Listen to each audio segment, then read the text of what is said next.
নমস্কার, তোমাদের সকলের প্রিয় পাঠশালার আরও একটি নতুন ক্লাস নিয়ে হাজির হলাম তোমাদের সামনে। আজকে আমি তোমাদের সাথে আলোচনা করব ক্লাস 1-এর আমার বই তৃতীয় পর্বের প্রশ্ন উত্তর পড়া বা কবিতা, যেটা থাকবে পরপর আমরা সেটা আলোচনা করব। তাহলে দেখে নেওয়া যাক কী আছে। 276 নম্বর পেজে আছে, দেখো, join the dots to make a flower, name the flower and colour it. দেখো এখানে ডট দিয়ে আছে, সেই ডটগুলোকে তোমাকে যোগ করতে হবে, যোগ করে একটি ফুল আঁকতে হবে। সেই ফুলটিকে তোমাকে কালার করতে হবে, রং করতে হবে এবং সেই ফুলটির নাম লিখতে হবে।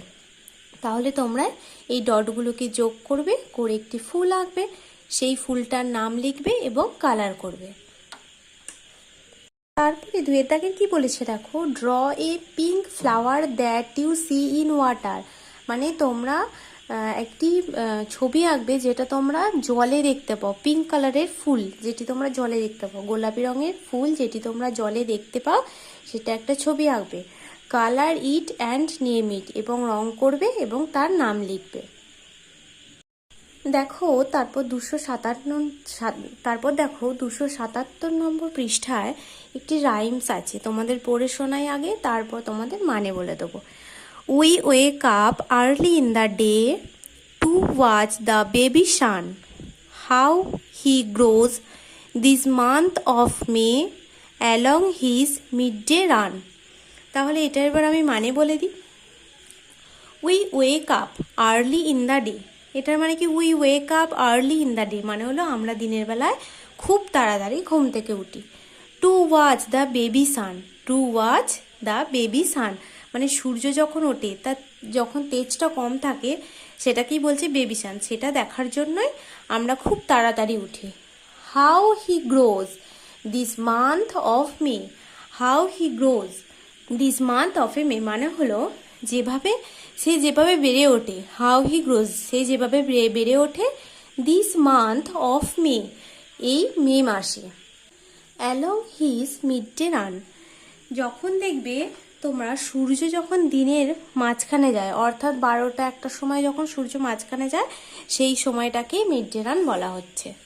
তারপরে স্ট্যান্ডারে কি আছে দেখো, I love rain, I love the sun, I love this world of mine, getting wet is a lot of fun and playing in sunshine. এটার মানে হলো আই লাভ রেন, রেন মানে কি বৃষ্টি, তাহলে কি আমি বৃষ্টি ভালোবাসি। আই লাভ দ্য সান আমি সূর্য ভালোবাসি।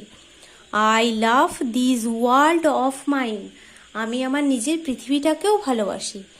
Getting wet is a lot of fun অর্থাৎ বৃষ্টির জলে যদি আমরা ভিজি সেটাকে অনেক সময় মজার মনে হয়, সেটাই বলেছে, getting wet is a lot of fun and playing in Sunshine এবং সূর্যের আলোর মধ্যে খেলা করাটাও একটি মজার। আরও একবার বলে দিচ্ছি, I love rain, I love the sun আমি বৃষ্টি ভালোবাসি, আমি সূর্য ভালোবাসি। I love this world of mine আমি আমার নিজের পৃথিবীটাকে ভালোবাসি। Getting wet is a lot of fun অর্থাৎ বৃষ্টির জলে যদি আমরা ভিজি সেটাকে অনেক মজার মনে হয়, সেটাকেই বলেছে getting wet is a lot of fun and এবং প্লেইং ইন সানশাইন এবং সূর্যের আলোর মধ্যে খেলা করাটাও একটি মজার। তারপরে 278 নম্বর পেজে আছে, দেখো, শিউলি ফুল হাওয়ায় দোলে তো দুলদুল, পড়ছে ঘাসে আওয়াজ নেই, তুলবো ধীরে পড়বে যে, শিউলি ফুলে ভরলো ডালা, সবাই মিলে গাঁথবো মালা। আরও একবার বলে দিচ্ছি, শিউলি ফুল হাওয়ায় দোলে দোদুলদুল, পড়ছে ঘাসে আওয়াজ নেই, তুলবো ধীরে পড়বে যেই, শিউলি ফুলে ভরলো ডালা, সবাই মিলে গাঁথবো মালা। তারপরে 279 নম্বর পেজে আছে, দেখো, দশকের ঘরে এক বাড়ালে কত বাড়ে। এখানে লেখা আছে 1 10 3, 1 10 3 কত হয় 13, 1 10 3 13, 13টাকে কীভাবে লিখবো, প্রথম দেখো 10টা দাঁড়ি করেছি, 1 2 3 4 5 6 7 8 9 10, তাহলে 10টা করেছি, আর কত হবে 3, 1 2 3, 3টে করেছি। এবার কি বলেছিল, দশকের ঘরে এক বাড়াতে বলেছিল। দশকের ঘর কোনটা, একক দশক, দশকের ঘর একটা, তাহলে এই একটা যদি আরও এক বাড়িয়ে দিই তাহলে কত হয়ে যাবে, 2 হয়ে যাবে। তাহলে 2 10 3 23 হয়ে গেল। এবার 23টাকে কীভাবে লিখব, প্রথম 10টা দাঁড়ি করে লিখব, তারপরে 10টা করব, তারপর কটা লিখব, 3টে। তাহলে বাড়লো কটা, এখানে দেখো 10 আর 3 ছিল, এখানে যদি 10 আর 3 বাদ দিই তাহলে কটা পড়ে রইলো, 10টা, তাহলে বাড়লো 10টি। তাহলে পরেরটা তোমাদের করে দেখাই। 1 10 7 17। তাহলে এখানে কত লিখব, প্রথম 10টা করব, 1 2 3 4 5 6 7 8 9 10, 10টা করে গোল করে দেবো। 10টা হয়ে গেল, তাহলে কটা পড়ে রইলো, 7টা। 1 2 3 4 5 6 7, 7টা পড়ে রইলো, লিখে দিলাম। এবার বলেছে দশকের ঘরে 1 বাড়ালে, তাহলে এখানে দশকের ঘর 1, তাহলে এর সাথে যদি আরও 1 বাড়াই কত হয়ে যাবে, 2, আর কত পড়ে আছে, 7, তাহলে কত হয়ে গেল, 2 10 7 27। এবার আমরা লিখব 1 2 3 4 5 6 7 8 9 10, প্রথম 10টা, তারপরেও লিখব 10টা, 1 2 3 4 5 6 7 8 9 10, তাহলে 10 10 20টা হয়ে গেল, 20। এবার 7টা লিখব, 1 2 3 4 5 6 7, লিখে দিলাম। 10 10 20 আর 7 27।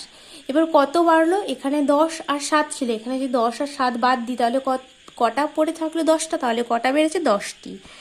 1 2 3 4 5 6 7 8 9 10, তাহলে এখানে লিখে দেবো 1 0 10। এইভাবে তোমরা অঙ্কগুলো করবে। তারপরে আছে দেখো 1 10 5, 1 10 5 15। 15টাকে আমরা কিভাবে লিখব, প্রথম 10টা লিখব, 1 2 3 4 5 6 7 8 9 10, 10টা লিখলাম। আর কত লিখব, 5, 1 2 3 4 5। এবার দশকের ঘরে 1 বাড়াবো, একের সাথে 1 যোগ করলে যাবে 2, আর 5টা লিখে দিলাম। এবার এই 25টাকে কীভাবে লিখব, 10 10 20 করব, 1 2 3 4 5 6 7 8 9 10, 1 2 3 4 5 6 7 8 9 10, 10 10 20 হয়ে গেলো, আর 5টা করবো, 1 2 3 4 5, তাহলে কটা বাড়লো, 10টি। তাহলে এখানে লিখে দিলাম 10, এখানে দাঁড়ি করবো 1 2 3 4 5 6 7 8 9 10। বোঝা গেল? এইভাবে তোমরা অঙ্কগুলো করবে। তারপরে আছে 1 10 8 18। তাহলে 10টা প্রথম করব, 1 2 3 4 5 6 7 8 9 10, আর কত করব, 8টা, 1 2 3 4 5 6 7 8। দশকের ঘরে 1 বাড়াবো, একের সাথে 1 যোগ করব, 2 হয়ে গেল, 8 হয়ে যাবে। তাহলে 28, প্রথম 10 10 20 করব, 1 2 3 4 5 6 7 8 9 10। তারপর আরও 10টা করব, 1 2 3 4 5 6 7 8 9 10। তারপরে কটা করব, 8টা, 1 2 3 4 5 6 7 8। তাহলে এখানে 10টা, এখানে 8টা ছিল, এখান থেকে 10 আর 8 বাদ দিলে কটা পড়ে থাকছে, 10টা। 1 2 3 4 5 6 7 8 9 10, এখানে লিখে দিলাম 1 0 10। এইভাবে তোমরা অঙ্কগুলো করবে। যদি কোনো তোমাদের বুঝতে অসুবিধা হয় তাহলে আমাকে কমেন্টে জানাবে। তারপরে দেখো 280 পাতায় আছে লুক অ্যান্ড সে। প্রথমে দেখো একটি ছবি দেওয়া আছে চেন। চেন মানে কি, চেন বা শিকল। তারপর আছে আর্চ। আর্চ মানে হলো খিলান বা তোরণ। চেয়ার, চেয়ারের ছবি দেওয়া আছে, চেয়ার মানে চেয়ার বা আরাম কেদারা। তারপর আছে বিচ। বিচ মানে হলো সমুদ্র সৈকত। তারপর আছে দেখো চক। চক মানে কি, চক বা খড়ি। বেঞ্চ। বেঞ্চ মানে বেঞ্চ। চিক, CHEEK, চিক মানে গাল। হাঞ্চ। হাঞ্চ মানে কুঁজ। চিন। চিন মানে থুতনি। আর পিচ। পিচ মানে হলো জাম জাতীয় এক ধরনের ফল।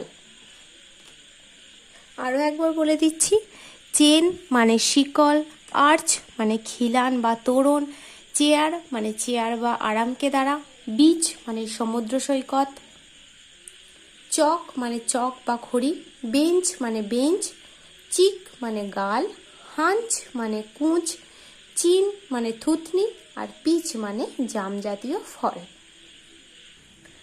তাহলে আজকের ভিডিওটি এই পর্যন্তই। পরের ভিডিওতে পরবর্তী কোনো অংশ নিয়ে তোমাদের সাথে আলোচনা করব। যারা এখনও আমার চ্যানেলটি সাবস্ক্রাইব করেনি তারা সাবস্ক্রাইব করে পাশে থেকো। ধন্যবাদ।